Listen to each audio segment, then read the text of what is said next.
नमस्कार, पर्पल भारत में आपका स्वागत है।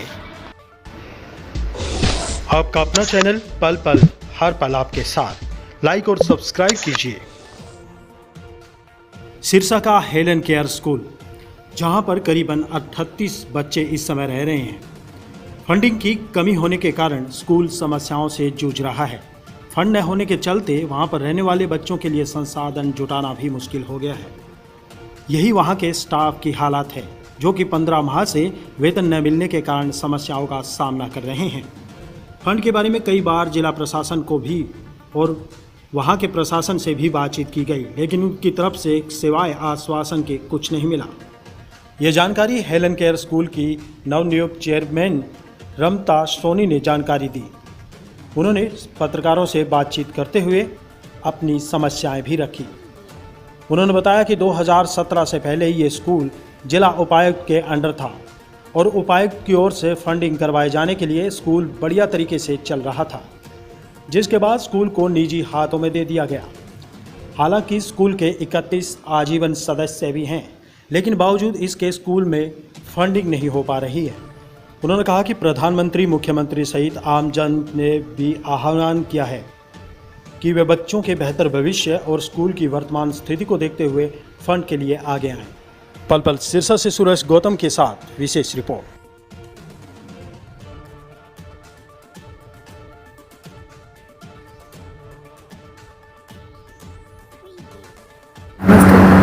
मैं आप लोगों को सबसे पहले तो धन्यवाद करती हूँ कि मेरे बुलाने पर आप लोग आए, तो इसके लिए बहुत बहुत धन्यवाद। तो मैं ये कहना चाहती हूँ कि अभी मुझे कुछ 20 दिन हुए हैं जो ये चेयरमैनशिप मिली है मुझे। इससे पहले जो थी अपना बॉडी कोई अलग थी, बट जब मैंने इसको स्कूल को संभाला तो मुझे पता लगा कि इसके अंदर फंड्स के बहुत ज़्यादा इश्यूज़ हैं। स्कूल में फंड्स नहीं है, बच्चों के लिए रिसोर्सेज के लिए हमारे पास पैसे नहीं है। अगर हम लोग कहीं से भी बाहर किसी से भी संपर्क करना चाहते हैं और बच्चों के लिए रिसोर्सेज लाना चाहते हैं, तो फंड्स की कमी की वजह से हम उन रिसोर्सेज को ला नहीं पा रहे हैं। इस वजह से मैंने प्रशासन में भी बात की थी। मैंने हमारे जो माननीय डिप्टी कमिश्नर जी हैं उनसे रिक्वेस्ट की थी कि आप जो हैं इस स्कूल को वापस से जो है प्रेसिडेंटशिप जो है उनके डिप्टी कमिश्नर सर के पास अगर वो संभालें स्कूल को, तो इसमें फ़ंड्स की कोई कमी नहीं आएगी। प्रशासन ने हमें अभी आश्वासन दिया है कि वो इसको लेके जो है विचार करेंगे, क्योंकि आप लोग देख रहे हैं कि पिछले दिनों जो बाढ़ की वजह से इतना कुछ चल रहा है, तो शायद अभी प्रशासन भी इस मामले में बहुत ज़्यादा व्यस्त है, तो इस पर अभी काम हो नहीं रहा है। तो मेरी रिक्वेस्ट है, अपने जो सिरसा में लोग हैं, हमारे शहरवासी हैं और हमारे जो प्रशासन में डिप्टी कमिश्नर सर हैं, मेरी उनसे रिक्वेस्ट है कि आप इन बच्चों के लिए प्लीज़ आगे आइए। और इसमें मेरा कोई निजी स्वार्थ नहीं है, मैं सिर्फ ये इसलिए कर रही हूँ क्योंकि मेरा खुद का बेटा जो है वो टोटली ब्लाइंड है। और जब मैंने मेरे बेटे को संभाला, मैंने मेरे बेटे को आगे शिक्षा के लिए मैं लेकर गई, मैंने आज तक अपने बेटे को स्पेशल स्कूल में नहीं पढ़ाया। उसका सबसे बड़ा कारण ये है कि जो ये बच्चे हैं, हम इनको जब एक अलग तरीके से अलग स्कूल में रख देते हैं तो इनकी एक अपनी एक दुनिया बन जाती है अलग से। इनको एक एक्सपोजर नहीं मिलता सब बच्चों के साथ, इनको ये नहीं पता लगता कि हाँ एक बाहर भी एक दुनिया है। तो मैंने मेरे बेटे को हमेशा मेन स्ट्रीम में रखा और मेरा ये मानना है कि इन बच्चों को भी जो है हम रिसोर्सेज अवेलेबल करवाएं, इन बच्चों को इस दुनिया से बाहर लेके जाएं, इनको मेन स्ट्रीम में लेके जाएं, इनको और भी ज़्यादा एक्सपोजर करने का मौका मिले, अपने आप को प्रूव कर पाएँ। इससे पहले भी मैंने आज से 3-4 साल पहले वॉलंटियर सर्विस देकर 6 बच्चों को इंटीग्रेट किया था, जो आज वो जो 6 बच्चे हैं वो फुल फी कंसेशन पे सिरसा स्कूल में पढ़ रहे हैं। और मैं बड़े गर्व के साथ कहती हूँ कि वो बच्चे 6 के 6 बच्चे जो हैं आज मेरिट लिस्ट में हैं। और खाली वो 6 बच्चे भी, और साथ में जो मेरा बेटा है वो इंडिया बुक ऑफ रिकॉर्ड्स में अपना रिकॉर्ड बना चुका है, एशिया बुक ऑफ रिकॉर्ड्स में अपना रिकॉर्ड बना चुका है, 10 इंटरनेशनल गोल्ड मेडल जीत चुका है।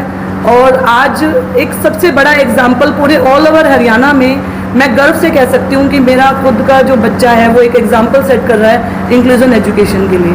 तो अब कितना खर्चा इसका मंथली पड़ता है उसके बारे में थोड़ा सा जानते हैं। हमारे यहाँ पर 38 बच्चे हैं और स्टाफ हमारे यहाँ पर, हाँ जी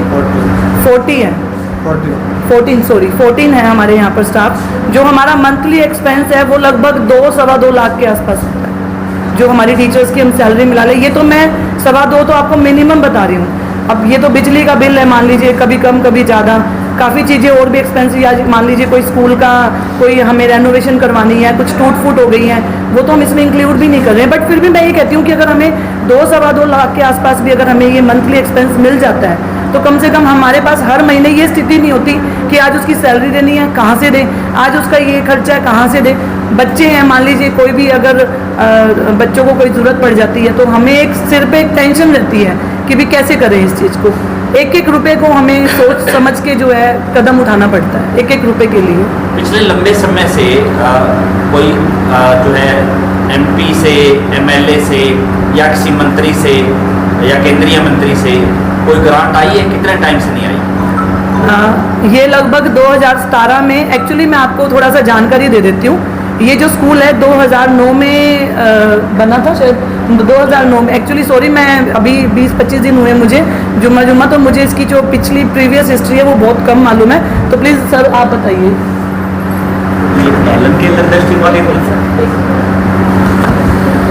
मैडम आप भी बता दीजिए, आप उनसे पूछ लीजिए और आप बता। हाँ जी, तो सारा ब्रीफ आप एक्चुअली ये जो स्कूल है ये 2009 में बना था ये स्कूल, और ये हमारा जो स्कूल है वो ये जिला प्रशासन द्वारा चलाया जाता था। जिला प्रशासन के द्वारा चलाया जाता था। ये आप बता दो, आप बता दो। आप बेहतर सर, आपकी जगह आ जाएंगी।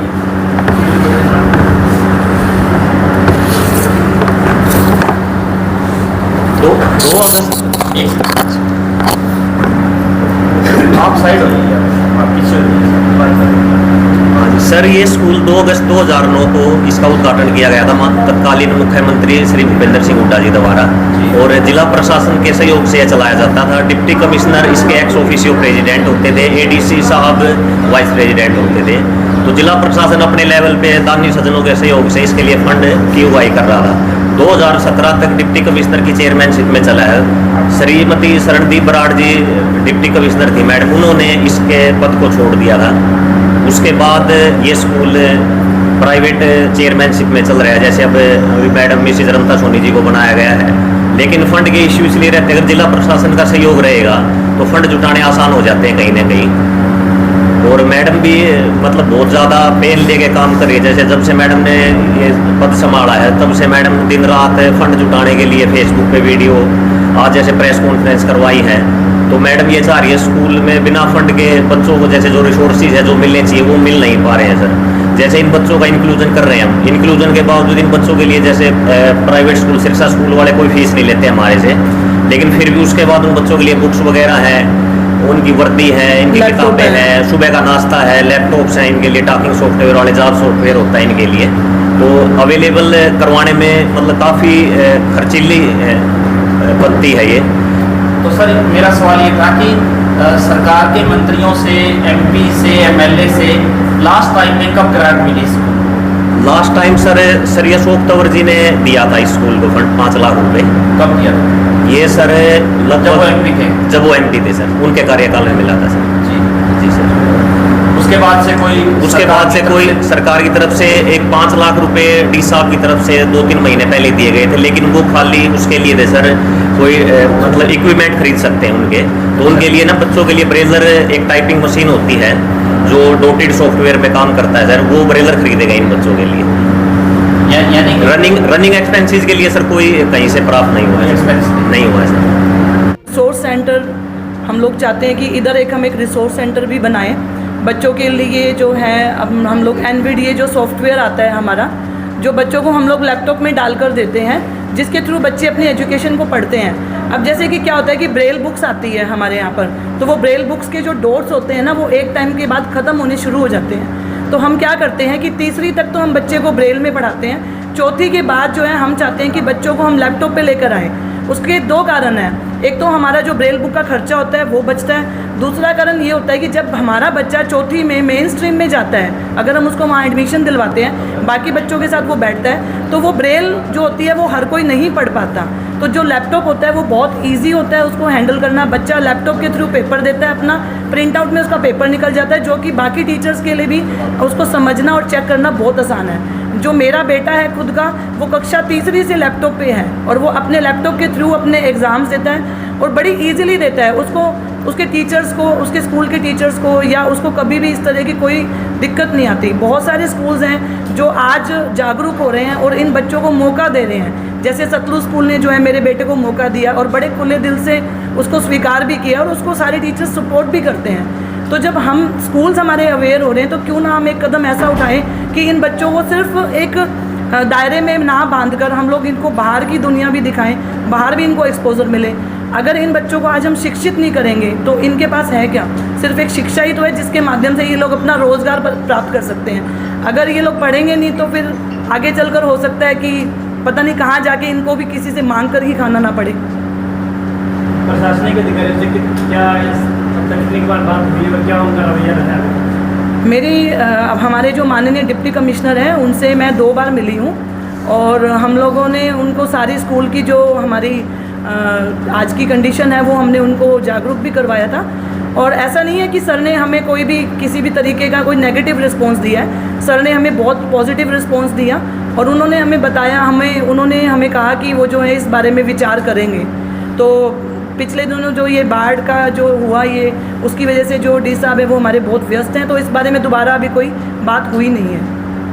अपने बच्चे के लिए तो हर माँ करती है, मगर इन बच्चों का कैसे होगा? क्योंकि जब मैंने अपने बेटे के साथ अपनी जर्नी शुरू की थी तो मुझे बहुत हर्डल्स के साथ निकलना पड़ा था, बहुत ज़्यादा रिजेक्शन मिली थी मुझे कहा गया कि ये बच्चे यहाँ नहीं पढ़ सकते, इन बच्चों को आप कुर्सी बनवाइए, आप इन बच्चों को म्यूज़िक करवाइए, ये बच्चे कुछ नहीं कर सकते। बट मैंने वो एक चैलेंज एक्सेप्ट किया। जब मेरे बेटे को, मैं इतनी संपन्न फैमिली से होके मेरे बेटे को इतनी प्रॉब्लम आ सकती है तो मैं मानती हूँ कि इन बच्चों के तो माता पिता भी इनको सपोर्ट नहीं कर रहे हैं, तो इन बच्चों को कितनी परिस्थितियों से, कितनी दिक्कतों से निकलना पड़ेगा। लेकिन फिर भी मैं बार बार ये बात कहूँगी कि बिना फंड्स के ये चीज़ें पॉसिबल नहीं है। मैं काम करने को तैयार हूँ, मैं अपनी मेहनत कर सकती हूँ, लेकिन बिना पैसे के मैं कुछ नहीं कर सकती।